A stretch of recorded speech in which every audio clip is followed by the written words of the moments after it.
El gobierno alemán espera que Nicolás Maduro reconsidere su decisión de sacar la señal de Deutsche Welle en español de su red de televisión por cable. El sábado, la oficialista Autoridad de Telecomunicaciones venezolana suspendió la señal alemana de la oferta de programación en Venezuela. Deutsche Welle era uno de los pocos canales internacionales que seguía informando por televisión en el país. Soy Jenny Pérez, aquí en Berlín destacamos. El gobierno alemán reitera su llamado a restablecer la señal de Deutsche Welle en Venezuela. La libertad de prensa y expresión es un valor importante para Alemania, subraya la funcionaria del Ministerio de Relaciones Exteriores en conferencia de prensa.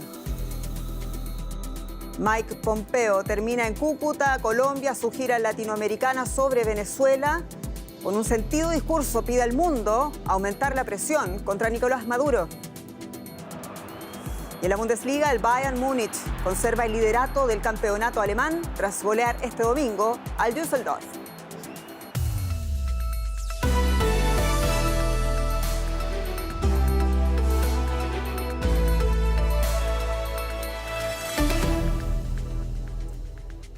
En Berlín, el Ministerio de Relaciones Exteriores exige a Venezuela que reanude la señal del canal de Deutsche Welle en español suspendida este sábado en el país caribeño. La demanda fue hecha este lunes por una portavoz del Ministerio en la habitual conferencia de prensa del gobierno en defensa de los derechos de libertad de prensa y de expresión. Vamos a escuchar a la funcionaria del Ministerio de Relaciones Exteriores alemán, María Adebar.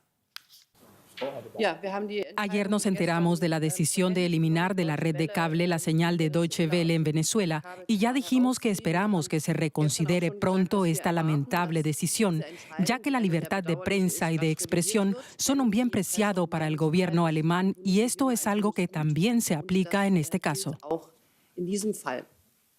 La funcionaria del Ministerio de Exteriores alemán también enmarcó la postura de Alemania hacia Venezuela, el grupo de contacto encabezado por la Unión Europea y la descalación en el conflicto. Partes de las palabras, los términos empleados por María Adebar en la conferencia de prensa. Escuchemos.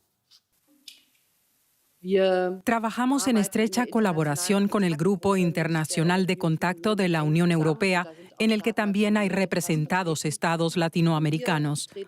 Abogamos por una reducción de las tensiones y no queremos que el conflicto continúe militarizándose.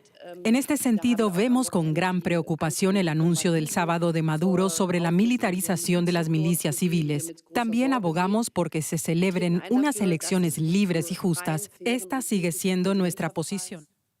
Bueno, y quien ven, nuestra corresponsal política Olga Borovio estuvo presente en esa conferencia de prensa del gobierno alemán sobre Venezuela y el corte de la señal de Deutsche Welle. Hizo también las preguntas pertinentes. Ampliamos con ella este tema. Olga, te saludo. ¿Qué más agregó la vocera María Adebar respecto a la bajada de la señal de nuestro canal en Venezuela? El comunicado oficial destaca la inconformidad del gobierno alemán con la decisión de las autoridades venezolanas de sacar de la red de televisión por cable los noticieros de la Deutsche Welle. Además, en el comunicado oficial, el gobierno alemán exhorta al gobierno venezolano a restituir la difusión en Venezuela del canal en español de la Deutsche Welle. La declaración que hizo hoy la portavoz del ministerio alemán denota que el gobierno alemán considera que esa medida, la exclusión de la transmisión de la Deutsche Welle, tiene una dimensión política en Venezuela. Olga, ¿qué otras acciones pueden esperarse a partir de esto que ha expuesto el Ministerio de Relaciones Exteriores alemán a través de su vocera?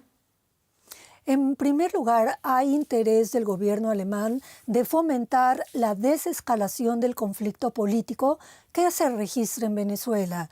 Esa posición del gobierno alemán va en el sentido, como ya lo escuchamos, de que se evite, de que no se llegue en Venezuela a la militarización del conflicto. En otras palabras, que no se produzca una confrontación por la vía de las armas. La portavoz del Ministerio de Asuntos Exteriores apuntó que el gobierno alemán está en comunicación con el Grupo de Contacto Latinoamericano para la solución negociada del diferendo en Venezuela. Como antecedente, hay que decir que el gobierno alemán reconoce a Juan Guaidó como presidente de la Asamblea Nacional y de su proclamación como presidente interino de Venezuela. El gobierno alemán considera que las últimas elecciones generales en el país no legitiman a Nicolás Maduro como presidente de ese país. Olga Borovio, muchas gracias.